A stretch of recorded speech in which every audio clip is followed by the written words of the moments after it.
आज हम आपको बताएंगे प्रधानमंत्री नरेंद्र मोदी के वर्किंग स्टाइल के बारे में। हमारे पास प्रधानमंत्री नरेंद्र मोदी के बारे में, उनके वर्किंग पैटर्न के बारे में, प्रधानमंत्री के घर के बारे में कई सारी एक्सक्लूसिव जानकारियां हैं। ऐसी जानकारियां जो अभी तक सामने नहीं आई है, ऐसी बातें जो अब तक लोगों को मालूम नहीं है। वैसे नरेंद्र मोदी के घर से और दफ्तर से ज्यादा जानकारी बाहर नहीं निकलती, लेकिन आज हम आपको बताएंगे नरेंद्र मोदी के स्टाफ के बारे में, उनके खर्चों के बारे में। पहली बात यह कि प्रधानमंत्री बनने के बाद नरेंद्र मोदी ने अपने घर पर, दफ्तर में और सिक्योरिटी में आज भी वही लोग हैं जो मनमोहन सिंह के स्टाफ में थे। नरेंद्र मोदी ने जब अपने नए घर 7 आरसीआर में शिफ्ट किया तो उन्होंने स्टाफ नहीं बदला। इंटरेस्टिंग बात यह है कि आमतौर पर नए प्रधानमंत्री न केवल घर का पूरा स्टाफ बदलते हैं, बल्कि सिक्योरिटी देने वाली एसपीजी का स्टाफ पूरी तरह बदल देते हैं। एसपीजी के लोगों को बदलने के पीछे वजह यह होती है कि प्रधानमंत्री की कोई भी बात या कोई भी मूवमेंट लीक ना हो, किसी को पता न चले। लेकिन प्रधानमंत्री मोदी के सिक्योरिटी में अब भी वही अफसर हैं जो मनमोहन सिंह के साथ थे। नरेंद्र मोदी ने पीएमओ में सेकंड लेवल की ब्यूरोक्रेसी में भी कोई बदलाव नहीं किया है। अफसर वही है जो पिछले पीएम मनमोहन सिंह के साथ थे।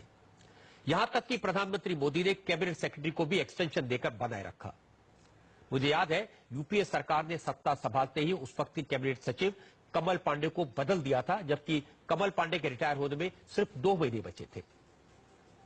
प्रधानमंत्री मोदी ने ब्यूरोक्रेसी में बड़े बदलाव नहीं किए।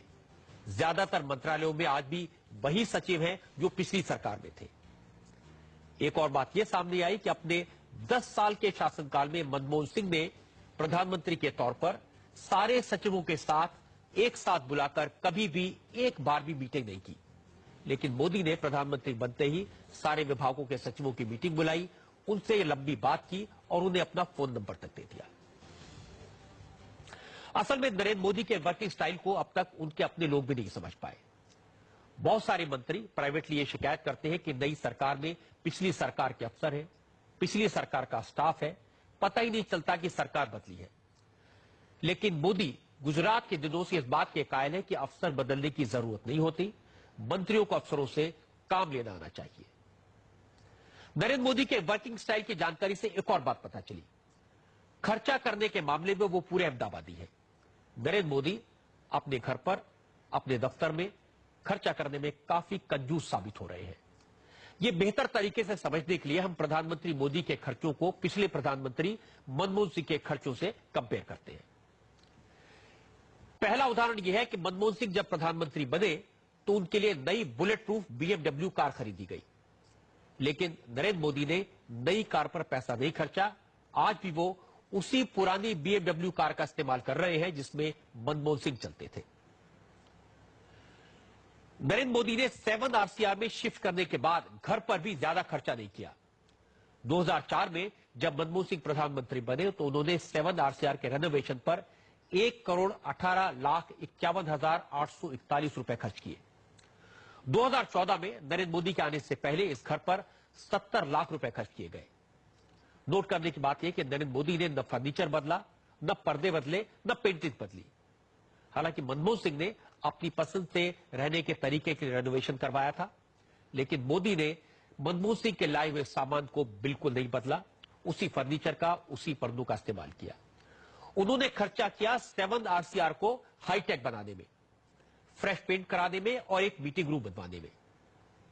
एक और इंटरेस्टिंग बात यह है कि मनमोहन सिंह ने 7 आरसीआर छोड़ने के बाद जब मोतीलाल नेहरू मार्ग के नए बंगले पर शिफ्ट किया तो इस नए बंगले के रेनोवेशन पर भी 1,76,38,377 रुपए खर्च किए गए, जो मोदी के 7 आरसीआर के मुकाबले काफी कम थे। आपकी अदालत में नरेंद्र मोदी ने बताया था कि मैं पक्का अहमदाबादी हूं, एक तरफ के टिकट में 2 तरफ की यात्रा करता हूं। उन्होंने यह भी बताया था कि कैसे अमिताभ बच्चन को 1 रुपया दे बगैर गुजरात के पूरे टूरिज्म का कैंपेन करवा लिया। अब भी वो न कार पर खर्चा कर रहे हैं, न घर को डेकोरेट करने में। वैसे नरेंद्र मोदी खाने पीने पर भी ज्यादा खर्चा नहीं करते, लेकिन ये लाइफस्टाइल नरेंद्र मोदी की आदत है। वो आरएसएस के प्रचारक थे, तब से खर्चे बचाना और कम पैसे में काम चलाना उन्होंने सीख लिया। अब तक जो हमने खर्चे आपको बताया ये स्थायी खर्चे थे, परमानेंट खर्चे थे। लेकिन नरेंद्र मोदी ने प्रधानमंत्री बनने के बाद रोजमर्रा के कई और खर्चे भी बचाए हैं। नरेंद्र मोदी का डेलीगेशन मनमोहन सिंह के मुकाबले में काफी छोटा होता है।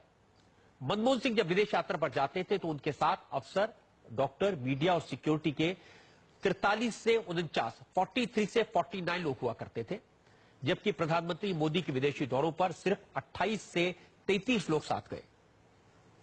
मनमोहन सिंह ने 2014 में भारत के अंदर जो घरेलू दौरे किए, उस समय उनके साथ 23 से 41 लोग होते थे। मोदी के डोमेस्टिक टूर्स में उनके साथ 21 से लेकर 31 तक लोग उनके साथ गए। बहुत से लोगों की यह शिकायत है कि मोदी जब विदेश पर जाते हैं तो अपने ज्यादातर लोगों को साथ नहीं ले जाते। आमतौर पर प्राइम मिनिस्टर के स्टाफ की और मंत्रियों की ख्वाहिश होती है कि वो प्राइम मिनिस्टर के प्लेन में जाएं, उनकी हवा बनेगी। लेकिन मोदी का स्टाइल अलग है, वो काम से काम रखते हैं। इसलिए मीडिया को भी शिकायत है कि वो अपने साथ सिर्फ दूरदर्शन और एजेंसी के पत्रकारों को ले जाते हैं। असल में मीडिया को, पत्रकारों को साथ ले जाने की परंपरा पंडित नेहरू के जमाने से थी, लेकिन मोदी ने इसे खत्म कर दिया। अब आपको बताते हैं कि मनमोहन सिंह और नरेंद्र मोदी के काम करने के स्टाइल में क्या फर्क है। मनमोहन सिंह प्रधानमंत्री के तौर पर ज्यादातर वक्त 7 RCR में बने ऑफिस से काम करते थे, जबकि नरेंद्र मोदी अपने घर पर कम रहते हैं। हमने जब जानकारी निकाली तो पता चला कि 26 मई से लेकर 13 अगस्त तक 80 दिन में मोदी ने कुल 781 घंटे काम किया। मतलब ये कि हर दिन करीब 10 घंटे की ऑफिशियल ड्यूटी। इसके अलावा रिकॉर्ड बताते हैं कि नरेंद्र मोदी 4 घंटे एक्स्ट्रा काम करते हैं, यानी हर रोज उन्होंने 14 घंटे काम किया। नरेंद्र मोदी अपने आप को देश का मजदूर नंबर 1 कहते हैं। लाल किले से भी उन्होंने अपने आप को प्रधान सेवक कहा था। अच्छी बात है कि वो इसे करके भी दिखा रहे हैं। उनके साथ ही अमित शाह कहते हैं कि मोदी न सोते हैं न सोने देते हैं। मोदी के विरोधी भी मानते हैं कि नरेंद्र मोदी और उनकी सरकार के मंत्री दिन रात काम में जुटे रहते हैं। मुसीबत उन सरकारी अफसरों की है जिन्हें काम न करने की आदत पड़ गई थी। अब सरकारी दफ्तरों में बायोमेट्रिक सिस्टम लगाया जाएगा ताकि हर कर्मचारी का आने जाने का टाइम रिकॉर्ड पर आ जाए।